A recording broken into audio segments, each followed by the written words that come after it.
हमारा देश विभिन्नताओं के समूह का एक ऐसा देश है जो अन्यत्र दुर्लभ है और अद्भुत भी है।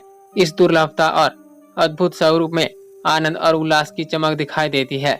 हमारे देश में जो भी त्योहार या पर्व मनाए जाते हैं उनमें अनेक रूपता दिखाई पड़ती है। कुछ त्योहार ऋतु और मौसम के अनुसार मनाए जाते हैं तो कुछ संस्कृति या किसी घटना विशेष से संबंधित होकर संपन्न होते हैं।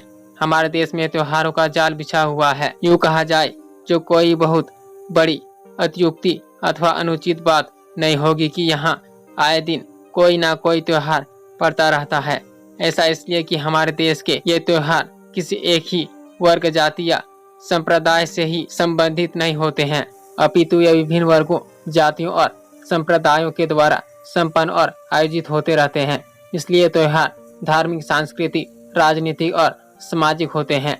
इन सभी प्रकार के त्योहारों का कुछ ना कुछ विशिष्ट अर्थ होता है। इस विशिष्ट अर्थ के साथ इनका कोई ना कोई महत्व भी अवश्य होता है। इस महत्व में मानव की प्रकृति और दशा किसी न किसी रूप में अवश्य झलकती है। हमारे देश में त्योहारों का महत्व निस्संदेह है।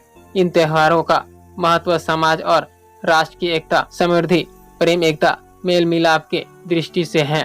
सांप्रदायिकता, एकता, धार्मिक समन्वय, सामाजिक समानता को हमारे भारतीय त्योहार समय समय पर घटित होकर हमारे अंदर उत्पन्न करते रहते हैं। जातीय भेदभाव और संकीर्णता के धुंध को ये त्योहार अपने अपार उल्लास और आनंद के द्वारा छीन भिन्न कर देते हैं। सबसे बड़ी बात तो यह होती है कि ये त्योहार अपने जन्म काल से लेकर अब तक उसी पवित्रता और सात्विकता की भावना को संजोए हुए हैं। युग परिवर्तन और युग का पटाक्षेप इन त्योहारों के लिए कोई प्रभाव नहीं डाल सका। इन त्योहारों का रूप चाहे बड़ा हो, चाहे छोटा, चाहे एक क्षेत्र विशेष तक ही सीमित हो, चाहे संपूर्ण समाज और राष्ट्र को प्रभावित करने वाला हो, अवश्य में श्रद्धा और विश्वास, नैतिकता और विशुद्धता का परिचालक है। सो ऐसे इन्फॉर्मेशन जानने के लिए हमें फॉलो करें और शेयर करें।